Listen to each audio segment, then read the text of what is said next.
नमस्कार आप सभी को। आज के दिन की शुरुआत हुई सुबह 4 बजे। तो जनरली 3:30 बजे उठ जाती हूँ। आज भी 3:30 का ही अलार्म लगाया था, लेकिन मैं फिर से बंद करके सो गई और फिर 4 बजे अचानक से आँख खुली मेरी। तो जल्दी से उठी, फिर मैंने अपनी जो दैनिक क्रियाएं हैं उनको दोहराया। हालांकि काफ़ी जल्दी काम किया फिर मैंने, और शाम को आकर मैंने पढ़ी श्रीमद् भागवत गीता। आज मैंने पढ़ा श्रीमद् भागवत गीता 3 अध्याय का 38वां श्लोक।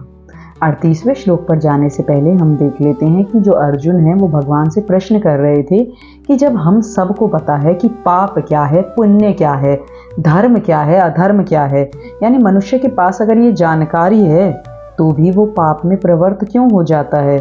जानकारी होने के बाद भी हम क्यों इसे अपने आचरण में नहीं उतार पाते हैं। तो इसी बात का उत्तर भगवान आगे श्लोक में देते हैं।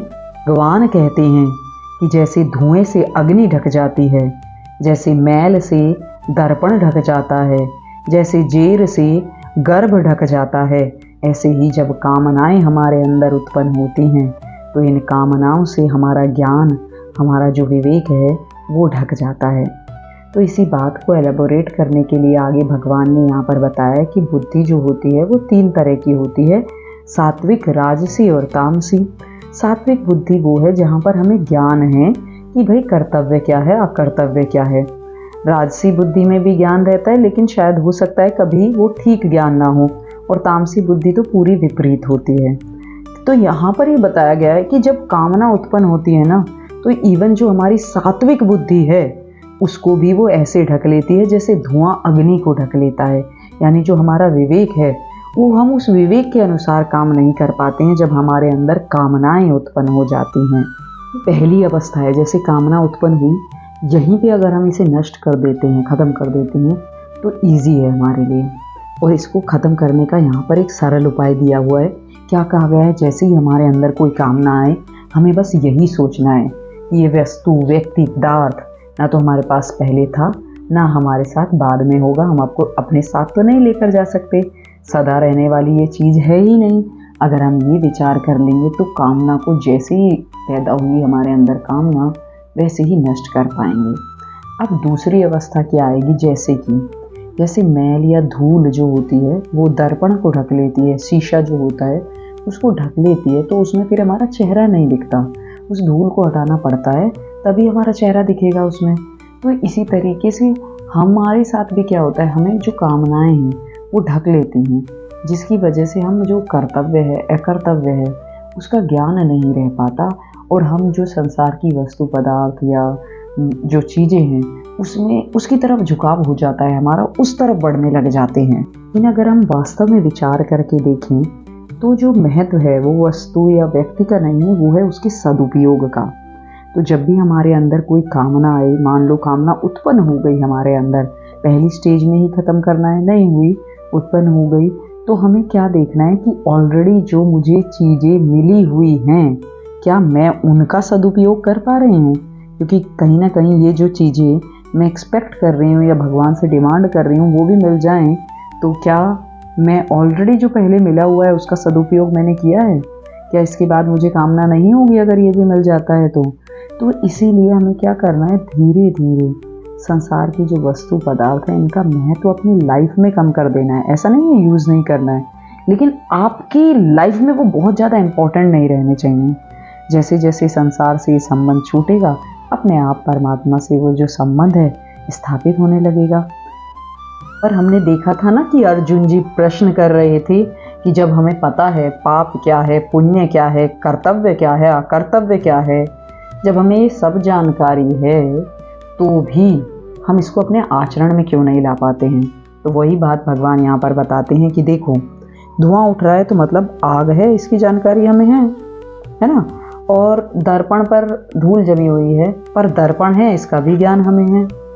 जेर से गर्भ ढका हुआ है, हमें नहीं पता लड़का है लड़की है, लेकिन गर्भ है, इसका भी ज्ञान है।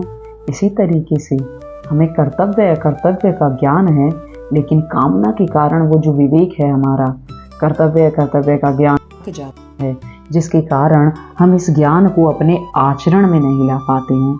तो सबसे पहले हमें क्या करना पड़ेगा, हमें कामनाओं का त्याग करना पड़ेगा। कामनाओं का त्याग करने का मतलब ये नहीं है आप खाना पीना पहनना ये सब छोड़ दें और साधु बन जाए या वैरागी हो जाए। कामनाओं का त्याग है कि उनसे जो हम अटैच कर लेते हैं ना इम्पोर्टेंस, वो अटैचमेंट छोड़ना पड़ेगा सारी चीज़ों से। क्योंकि ये कामना के साथ दिक्कत क्या है कि कामना ना एक बार उत्पन्न हुई तो बहुत तेज़ी से बढ़ती है।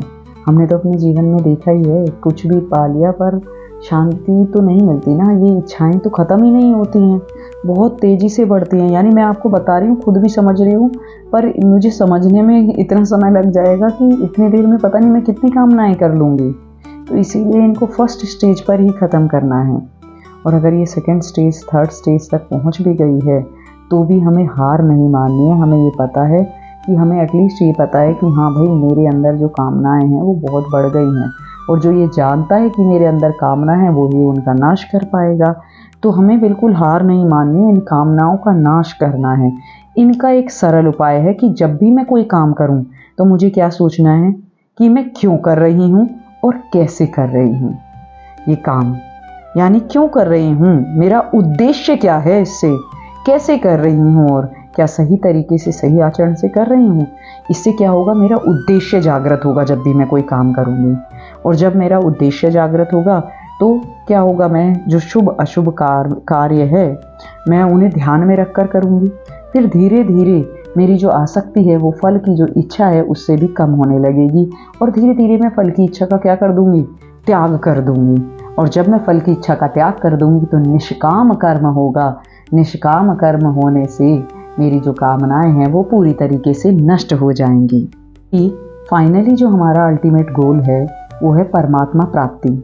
और उसमें सबसे बड़ी बाधा क्या है, बाधा है हमारी जो कामनाएं हैं मन की। हमें संसार की ये जो चीज़ें हैं ये बहुत प्यारी लगती हैं और हम अल्टीमेट गोल तक कभी पहुंच ही नहीं पाते हैं। जैसे कि एक उदाहरण से समझाया गया है कि एक घड़ा है, उसमें पानी भरा हुआ है। अब हमें दो काम करने हैं, घड़े से पानी निकालना है और उसे आकाश से भर देना है। पर अगर हम रियलिटी में देखें तो ये दो काम है ही नहीं। हमें सिर्फ क्या करना है, जो घड़ा है उसे खाली करना है ना, और वो अपने आप ही आकाश से भर जाएगा। ऐसे ही हमें क्या करना है, ऐसा लगता है दो काम करने हैं, परमात्मा प्राप्ति करनी है, कामनाओं का त्याग करना है, लेकिन एक ही काम है।